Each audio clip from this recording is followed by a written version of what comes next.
가기사는 증시 각도기. 안녕하세요. 젊은 투자 증시 나침반 안지원입니다. 네, 우리 젊은 투자 나침반 정말 오랜만에 복귀하셨습니다. 잘 네. 오셨고 환영합니다. 몸 관리 앞으로 잘하시고 겉은 멀쩡한데 속은 부실하네요. 네. 겉은 속 분해. 운동을 좀 열심히 해야 될 것 같아요. 운동도 하셨는데 참 신기합니다. 저와 같이 자전거를 타시죠? 서울, 부산, 왕복 이런 거 하면은 쉽게 당하지 않습니다. 네, 한번 생각해 보겠습니다. 집에서 큰일 날 수도 있어. 아, 1박 2일로 가거나 이래야 되는 거 그렇죠. 아니에요? 저는 뭐 갔다 하면은 뭐 날 새고 타고 뭐 이런 게 있어서 조금 상의가 필요할 것 같아요. 어쨌든 적정한 시점에 오셨어요. 계속 이렇게 진행을 했었으면 우리 쪽집게님 덕분에 우리 황색 유튜버가 될 뻔했어. 막 지르거든. 막 질렀어요. 근데 이제 다행히 지른 대로 시장에 가서 그나마 참 다행이었는데 이제 조금 진중한 흐름들이 좀 필요한 시점에 잘 오셨습니다. 네, 아 그간 장이 되게 좋았더라고요. 네. 가기 직전까지 제가 요즘에 막 외국인 들어오면서 오른다 했는데 외국인이 벌써 지금 8거래일째 코스피에서 순매수를 하고 있습니다. 10월달 초 이후로 이틀을 제외하고는 전일 매수고요. 5조 원 수준으로 지금 육박을 하고 있고 네. 아마 코스닥까지 합치면 이제 거의 5조 넘었을 것 같기도 하고 그다음에 오늘도 사실 별로 이렇게 사는 듯한 움직임이 없다가 네. 장 후반에 보니까 갑자기 한 4천억 이상 사놨더라고요. 이게 프로그램 매수일 거예요.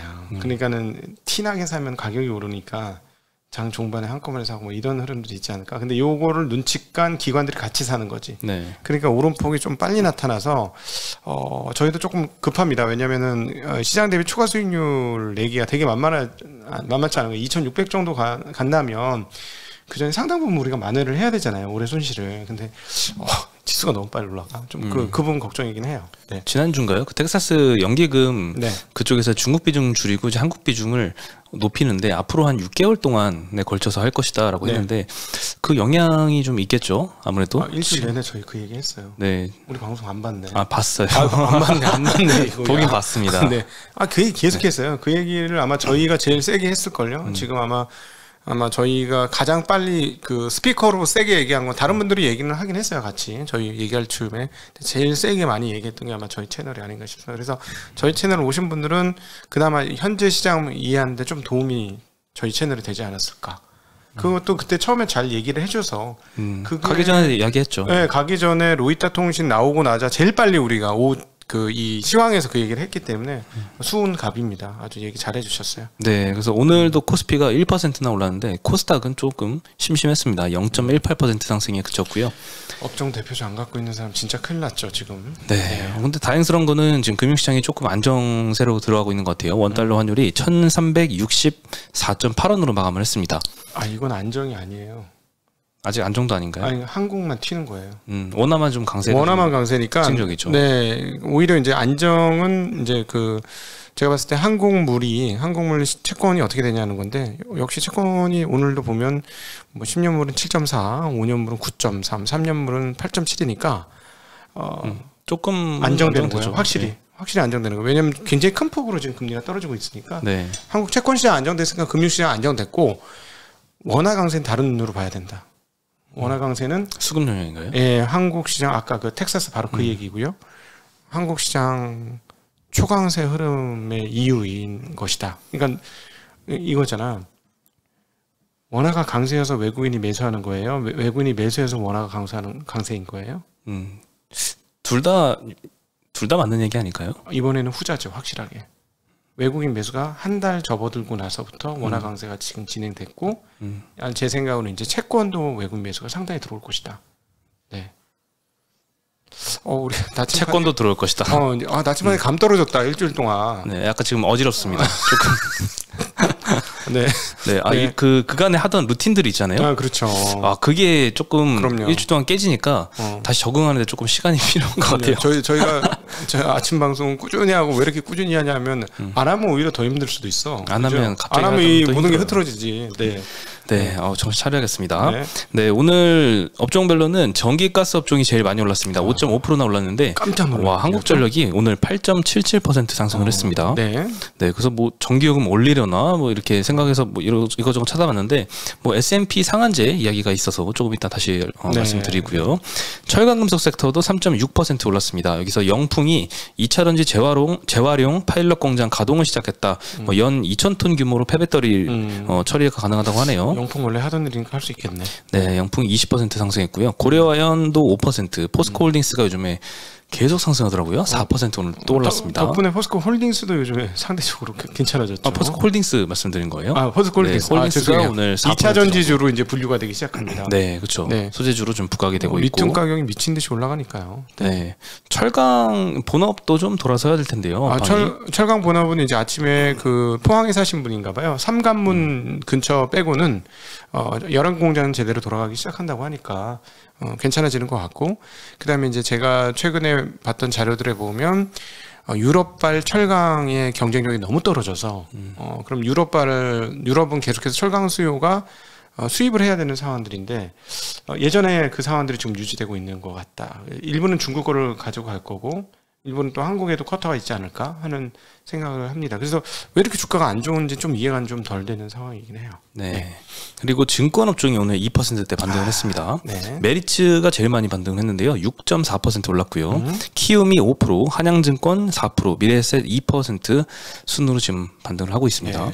네, 걱정이 참 많았죠. 아직도 좀 걱정은 뭐 계속되고 있는데 오늘은 일단 좀 크게 반등을 했고요. 금융업 섹터도 1.8% 정도 반등을 했는데 메리츠 금융지주가 오늘 10%, 카카오페이 7.5%, 카카오뱅크 7%. 오늘 이 성장주 반등세도 굉장히 좀 의미 있었습니다. 네. 사실 뭐 성장주 다 같이 올랐다기보다는 카카오그룹주가 최근에 좀 반등을 세게 하고 있습니다. 네. 그리고 운수창고 업종이 그다음 제일 많이 떨어졌고요. 대한통운이 오늘 2% 정도 떨어졌는데 뭐 MSCI 편출 가능성이 영향을 끼치는 것 같기도 한데 사실 이 편출 가능한 종목들이 여러 개 있는데 오늘 뭐 그렇다고 떨어지는 것 같진 않거든요. 뭐 올랐던 종목들이 많아서. 네. 그리고 현대글로비스, 진에어, 뭐 아시아나 정도가 소폭 마이너스 기록했는데 아직도 3분기 실적은 아직 안 나왔더라고요. 아시아나도. 네. 빨리 이제 확인을 해야지 그나마 좀 반등이 가능할 것 같습니다. 오늘 중국 PPI가 발표됐더라고요. 그렇죠. 1.3% 전년 동기 대비 떨어졌습니다. 컨센이 물론 1.5% 감소로 이제 찍혀 있어서 그거보다는 조금 덜했지만 그래도 PPI가 처음으로 마이너스를 기록을 했습니다. 그렇죠. 22개월 만에 거의 2년 만에 지금 마이너스를 기록해서 물가가 조금 미국 물가가 좀 빠르게 안정이 되지 않을까 하는 기대감을 조금 생기게 만들긴 했습니다. 그렇죠. 중국 PPI는 시차를 두고 미국의 상품 가격으로 전이되는 상황이니까요. 네, 충분히 그렇게 생각해 볼 수 있을 것 같습니다. 네, 그리고 가장 중요한 10일에 미국 CPI가 발표가 될 예정입니다. 네, 죄송합니다. 중국 PPI 관련해서는 제가 조금 이따 중국 마감할 때 좀 더 저의 생각을 자세히 말씀드리도록 하겠습니다. 네, 그리고 컨센서스가 미국 CPI는 8%, 이전에 8.2% 나왔는데 조금 줄어들 걸로 예상이 되지만 여전히 전월 대비로는 0.6% 올라가는 걸로 형성은 돼 있습니다. 네, 그리고 최근에 이제 공화당이 상하원 다 차지할 걸로 기대가 되면서 이것도 좀 시장 안정에 좀 기여를 하는 것 같습니다. 결과 발표는 10일이나 11일 정도에 아마 확인을 할 수 있지 않을까 싶습니다. 내일 오후쯤 돼서야 조금씩 윤곽이 드러날 것이다라고 얘기하네요. 네. 네. 그리고 이제 한국전력 이야기인데요. 전력 도매가라고 하죠. S&P라고 하는데 요 상한제 시행 가능성이 있습니다. 빠르면 12월 달에 지금 정부에서 시행하겠다라고 하는데요. 요게 시행되면 한국전력 입장에서는 이 구매 비용이니까 구매 비용이 상한제가 실링이 씌워지면 조금 적자를 줄일 수가 있겠죠. 호재로 작용하겠죠. 네, 발전사의 전력 판매 가격이자 한전의 구매 비용입니다. 요거 상한제를 시행을 하는 거고 직전 3개월간 S&P 평균이 과거 10년간 S&P 평균 값의 상위 10%에 해당한다면 이때 이 상한제가 발동이 되는 거고요. 상한제가 시행되면 각 발전사는 시장 가격이 아니라 요 상한 가격에 전력을 판매해야 됩니다. 한국전력 입장에서는 비용을 절감할 수 있는 전력을 판매해야 된다는 거죠? 네, 그렇죠. 전기세 올린다는 얘기죠? 전기료? 그거잖아요. 전기료 올리겠다. 기다리던 뉴스잖아요. 지금 에너지 가격 엄청 비싸지 않습니까? 가스 도입 단가도 과거에 비해서 평균 상위 10% 이상일걸요? 유가는 모르겠는데 하여튼 분명히 그럴걸요? 가스도?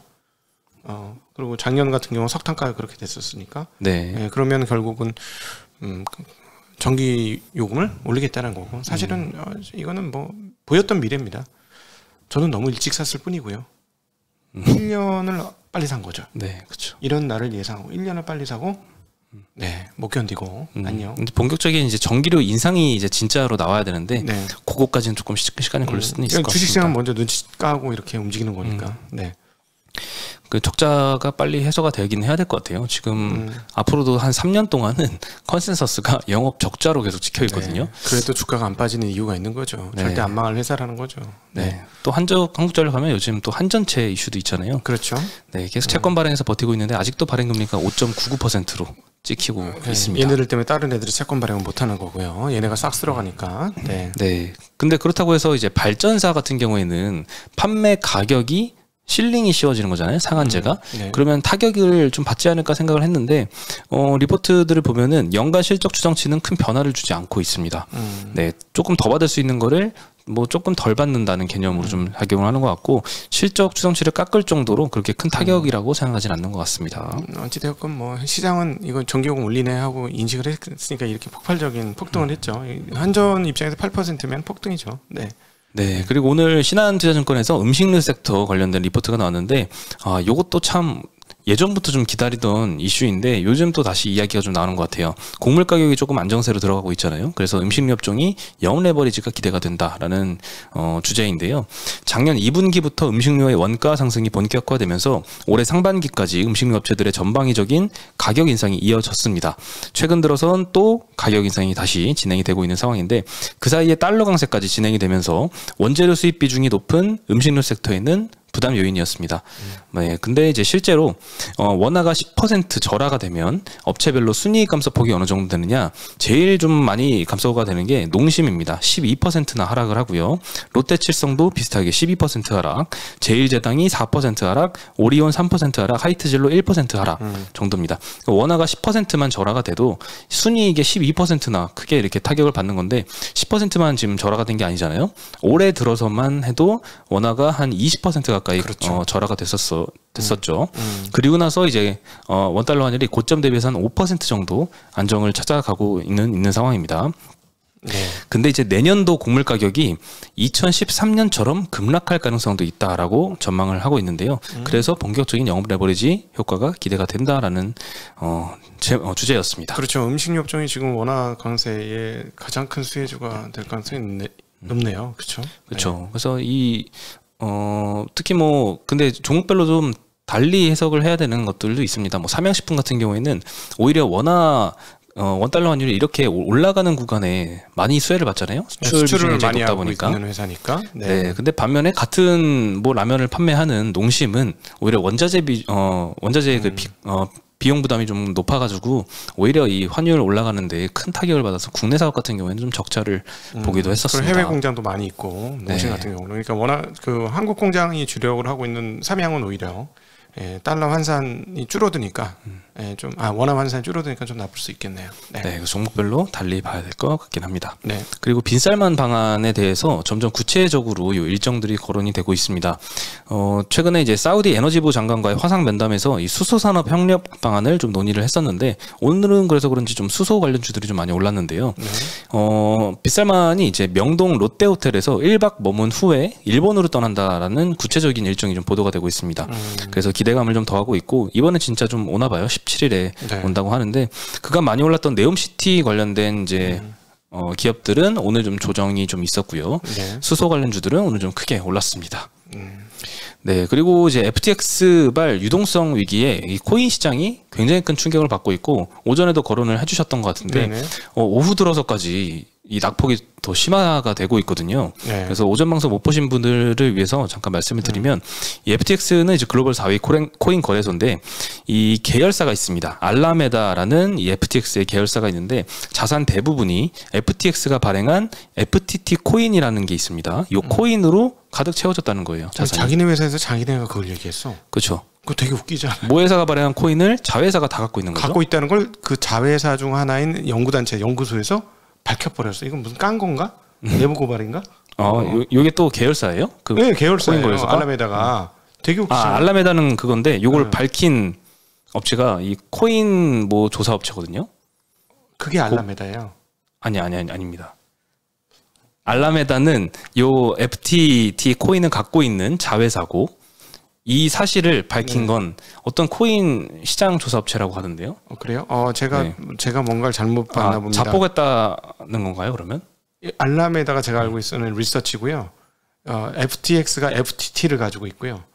그 알람에다가 FTT로 구성이 됐다는 걸 밝혔고, 그걸 바이낸스 CEO가 알고 이건 상태가 문제가 있다 해서 우리가 갖고 있는 여지껏 받았던 모든 FTT를 팔겠다라고 공언을 하면서 뱅크런 이슈가 나오면서 빠그라진.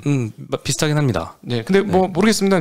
그 알라메다에 대한 지금 저희가 그게 부분이 좀 헷갈리고 있는 거니까 그거 좀 그러니까 저희보다 더 잘 아시는 코인에 대해서 아시는 분이 댓글로 확인을 좀 부탁드리도록 하겠습니다. 뭐 어쨌든 누가 밝혔는지는 사실 그렇게 중요한 건 아닌데 결국에는 이 모회사 코인을 자회사가 다 들고 있다는 거고 요것 때문에 이제 재무적으로 좀 굉장히 취약하다라는 생각을 바이낸스가 하면서 우리는 갖고 있는 FTT 코인을 전부 다 팔겠다라고 공언하면서 문제가 시작이 됐는데. 문제는 이제 7일에 FTX 창업자가 모든 고객의 출금 요청 우리 처리할 수 있다라고 처리할 수 트위터에 있다. 강하게 올렸습니다. 얘기했다가 지웠죠. 근데 지웠어요. 처리 못한다는 건지 자신감이 좀 없는 모습이어서 FTX가 주로 거래를 좀 지원해왔던 이 솔라나 코인이 하루 만에 한 20% 정도 올랐고요. 3일 동안에만 40% 정도 하락을 했습니다. 그리고 요건 FTX 관련된 코인뿐만 아니라 모든 코인들의 시장 가격을 좀 떨어뜨리고 있는 상황이에요. FTT 코인이겠죠. 그 FTX 코인은 이제 똥값 됐고요. 지금 그죠? 네, 그렇죠. FTT 코인은 뭐 80% 이상 떨어졌고요. 다른 코인들도 뭐 비트코인, 이더리움 다 같이 이렇게 하락을 하고 있습니다. 네, 그 저기도 도지도 아주 큰 폭으로 떨어졌고. 도지 관심이 많으시네요. 저 머스크가 무슨 짓을 할 건가. 그것과 연계해서 트위터까지 먹었기 때문에 뭔가를 만들 것 같은 느낌이 굉장히 들어요. 그래서 요즘 변동성 엄청 크더라고요. 엄청 크죠. 지금 그러니까 이럴 때는 함부로 개인들은 진짜 코베입니다. 그래서 조심하셔야 됩니다. 네, 뭐 혹시나 이 코인발 위기가 주식시장이나 이런 데에 영향을 끼칠 가능성도 혹시 있을까요? 저는 없을 것 같습니다. 예전에 나스닥 시장 무너졌을 때 시장이 별로 무너지지 않은 것처럼 금리를 내렸습니다만 겨우 9.11이 발생하고 나서야 금리를 본격화 내렸거든요. 그러니까는 사실은 그 닷컴 버블이 붕괴되었을 때 경제가 무너지진 않았어요. 근데 이거는 그때보다도 훨씬 더 외곽에 있는 진짜 옵션 같은 거거든요. 그래서 경제에 큰 영향을 미치진 않을 거고 이거를 투자했던 사람들의 가처분소득이 떨어지면서 오히려 원화채굴 달러채굴을 해야 되는 상황이라서 노동 문제가 오히려 조금 더 해소될 수 너무한가? 넘어갔나? 그럴 가능성이 있죠. 뭐 그럴 수는 있겠죠. 왜냐하면 이거로 자리 잡은 사람들이 여유가 있고 막 이랬는데 이것까지 떨어지면 진짜 원화채굴 달러 채굴 해야 되는 상황으로 더 몰리게 되는 상황이 오게 될 거예요. 근데 위기까지는 오지는 않을 것 같습니다. 근데 FTX 창업자의 순자산이 22조 원에서 1조 원 정도로 줄었다고 하니까 너무 크다는 거야. 규모를 내가 보고 너무 깜짝 놀랐어. 이게 무슨 이렇게 솜사탕 같은 느낌이 많이 들었어요. 그렇죠. 원래 코인 발행 전까지만 해도 22조라는 게 없었던 돈이잖아요. 그러니까요. 설탕이 솜사탕 된 거죠. 한 숟가락의 설탕이. 그런 느낌을 지울 수가 없습니다. 네, 뭐 위험이 좀 전이되지 않기를 바랍니다. 그리고 MSCI 편출입이 11월 11일 금요일 날 새벽쯤에 발표가 될 예정입니다. 편출 가능성이 높은 종목은 녹십자, LG생활건강 우선주, 시젠, SK케미칼, 아모레쥐, 메리츠금융지주, CJ대한통운 정도 언급이 되고 있고요. 편입 가능성이 높은 종목은 현대미포조선, LG에너지솔루션 정도가 거론이 되고 있습니다. LG엔솔은 계속 편입 가능성이 있었는데 이번에 좀 주가가 좀 오르면서 이 수급이 조금 더 올라간 것 같아요. 4천억대에서 5천억대 정도 수급 유입이 기대가 되는 상황입니다. 네, 수급이 상당히 좋게 나타나고 있는 겁니다. 지금 2차 전지는 조금 조심을 좀 하시고요. 2차 전지 쪽에서도 아침에 잠깐 언급을 드렸습니다만 많이 안 오른 놈들이 있어요. 2차 전지 중에서. 그러니까 예를 들어 포스코홀딩스도 2차 전지 관련주로 갑자기 넘어가기 시작하는 거고 SK온을 가지고 있는 SK이노베이션도 실적이 안 나오니까 정유가 그렇게 실적이 좋았는데도 주가는 오히려 빠졌다 이제 반등을 하는 거니까 제 생각에는 만약에 2차 전지를 굳이 하시고 싶으시다면 밸류에이션 부담이 없는 쪽으로 한번 고민을 한번 해보시는 게 어떨까. 그러나 저희는 매수매도 추천을 하는 건 아니고요. 다칠까봐 걱정돼 높아지면 말씀드리는 건데 절대 뭐 추천드리는 거 아닙니다. 저한테는 없습니다. 일단 그 물량들이. 네, 오늘 소식은 여기까지입니다. 네, 그럼 저희는 내일 다시 인사드리겠습니다. 안녕.